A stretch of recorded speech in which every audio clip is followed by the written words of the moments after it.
नमस्कार, राम राम मित्रांनो. आणि तुम्ही पाहत आहात MX मराठी न्यूजचा एक अत्यंत महत्त्वाचा स्पेशल रिपोर्ट. गेल्या 48 तासांपासून महाराष्ट्रातील शिक्षक भरतीची तयारी करणाऱ्या उमेदवारांमध्ये कार्यरत शिक्षकांच्या व्हॉट्सॲप ग्रुपवर आणि सोशल मीडियाच्या गल्लीबोळात फक्त एकाच बातमीचा अक्षरशः महापूर आला आहे. प्रश्न एकच आहे, TET पासिंगचे नियम खरंच जमिनीवर कोसळले आहेत का? कोणी म्हणतंय आता फक्त 40% गुलाल उधळला जाणार. कोणी सांगतंय की 150 पैकी फक्त 60 गुण मिळाले तरी तुम्ही शिक्षक म्हणून पात्र ठरणार. मित्रांनो, सोशल मीडियावर वाऱ्यासारखे पसरणारे हे मेसेजेस, त्या आनंदाच्या उकळ्या आणि त्यामागे लपलेलं अर्धसत्य आज आपण उघड करणार आहोत. ही केवळ एक बातमी नाही, तर हा हजारो DED, BEd धारकांच्या स्वप्नांचा आणि वर्षानुवर्षे सेवा देणाऱ्या शिक्षकांच्या अस्तित्वाचा प्रश्न आहे. तमिळनाडू सरकारने घेतलेला तो एक निर्णय, सुप्रीम कोर्टाचे ते ऐतिहासिक आदेश आणि या सगळ्याचा आपल्या महाराष्ट्रातील शिक्षक भरतीवर काय परिणाम होणार? आज आपण कोणत्याही घाईगडबडीत नाही, तर अतिशय सखोल, शांत आणि तटस्थपणे या संपूर्ण प्रकरणाचा पोस्टमॉर्टम करणार आहोत. जर तुम्ही शिक्षक असाल किंवा शिक्षक होऊ इच्छित असाल तर हा व्हिडिओ तुमच्या आयुष्यातील सर्वात महत्त्वाचा व्हिडिओ ठरू शकतो. हा मेगा रिपोर्ट शेवटपर्यंत पहा, कारण अर्धवट माहिती ही कोणत्याही अफवेपेक्षा जास्त विषारी असते. सर्वप्रथम स्पष्ट सांगतो, महाराष्ट्रात सध्या TET पासिंग निकषात कोणताही अधिकृत बदल झालेला नाही. 60% म्हणजे 150 पैकी 90 गुण हेच पासिंग निकष लागू आहेत. पण मग सोशल मीडियावर 40% आणि 50%ची चर्चा का सुरू झाली? त्यामागे कारण आहे. 28 जानेवारी 2026 रोजी तमिळनाडू सरकारने एक शासन निर्णय जाहीर केला. हा निर्णय सर्व उमेदवारांसाठी नव्हता, तो विशेषतः इन सर्व्हिस म्हणजे आधीपासून कार्यरत असलेल्या शिक्षकांसाठी होता. जे शिक्षक स्थानिक स्वराज्य संस्था, सरकारी शाळा किंवा अनुदानित शाळांमध्ये कार्यरत आहेत आणि ज्यांनी अद्याप TET उत्तीर्ण केलेली नाही, त्यांच्यासाठी पासिंग निकषात बदल करण्यात आला. परीक्षा 150 गुणांचीच राहणार आहे, यात कोणताही बदल नाही. मात्र पासिंग टक्केवारी प्रवर्गानुसार बदलली गेली आहे. उपन प्रवर्गातील कार्यरत शिक्षकांना 60% म्हणजे 90 गुण आवश्यक असतील. BC, MBC, DNC आणि PWD प्रवर्गासाठी 50% म्हणजे 75 गुण आवश्यक असतील आणि SC, ST, SCA प्रवर्गासाठी 40% म्हणजे 60 गुण घेतले तरी पास मानले जाईल. इथेच गोंधळ झाला. काही लोकांनी हा निर्णय पूर्ण भारतासाठी लागू आहे असे मेसेज व्हायरल केले.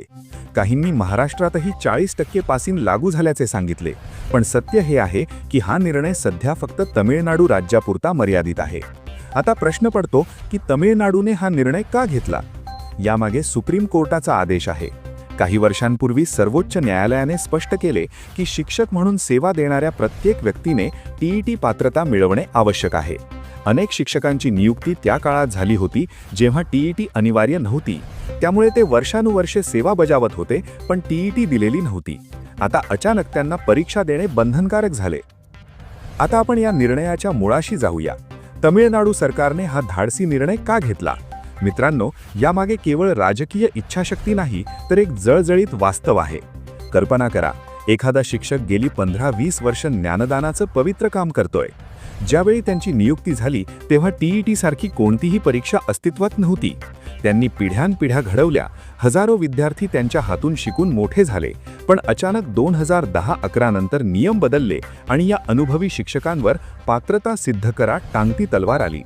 एका बाजूला वयाची 50शी ओलांडलेले हे शिक्षक आणि दुसऱ्या बाजूला आजच्या काळातील कठीण काठिण्य पातळी असलेली TET परीक्षा.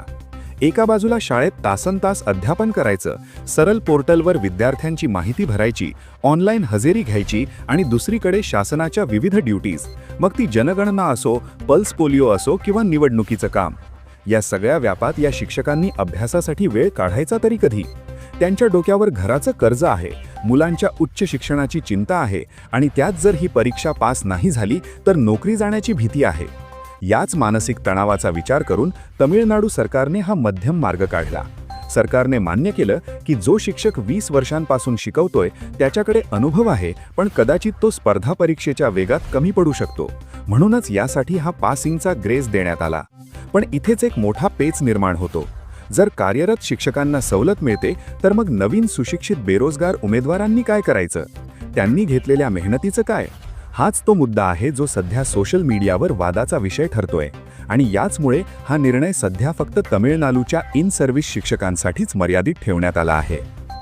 कल्पना करा, एखादा शिक्षक 10-15 वर्षांपासून नोकरी करतोय. घर, संसार, मुलांचे शिक्षण, कर्ज, जबाबदाऱ्या, शाळेतील अध्यापन, ऑनलाईन पोर्टलवर माहिती भरणे, जनगणना, मतदान, विविध सरकारी सर्वेक्षण या सगळ्या जबाबदाऱ्यांमध्ये पुन्हा अभ्यास करून 90पेक्षा जास्त गुण मिळवणे किती कठीण असेल. हीच परिस्थिती लक्षात घेऊन तमिळनाडू सरकारने सवलतीचा निर्णय घेतला. आता दुसरी बाजू देखील महत्त्वाची आहे. जे उमेदवार आधीच 90 गुण घेऊन PET पास झाले आहेत त्यांना वाटते की सर्वांसाठी समान निकष असावेत. त्यांनी मेहनत करून पात्रता मिळवली, मग इतरांसाठी सवलत का? हा प्रश्न देखील रास्त आहे. म्हणजेच हा विषय भावनिक आणि धोरणात्मक दोन्ही आहे. एका बाजूला न्याय आणि समानता आहे, दुसऱ्या बाजूला वास्तव परिस्थिती आणि कार्यरत शिक्षकांवरील ताण आहे. आता महाराष्ट्रात काय परिस्थिती आहे? सध्या महाराष्ट्रात PET पासिंग 60% म्हणजे 90 गुण आहेत. अधिकृत अधिसूचनेत कोणताही बदल जाहीर झालेला नाही. त्यामुळे सोशल मीडियावरील 40%चे मेसेज महाराष्ट्रासाठी चुकीचे आहेत. मात्र भविष्यात काय होऊ शकते हा प्रश्न अनेकांच्या मनात आहे. जर इतर राज्यांनी कार्यरत शिक्षकांसाठी वेगळे निकष लागू केले, जर संघटनांनी मागणी केली, जर धोरणात्मक पातळीवर चर्चा झाली तर राज्य सरकार विचार करू शकते. पण तोपर्यंत कोणताही निर्णय झालेला नाही.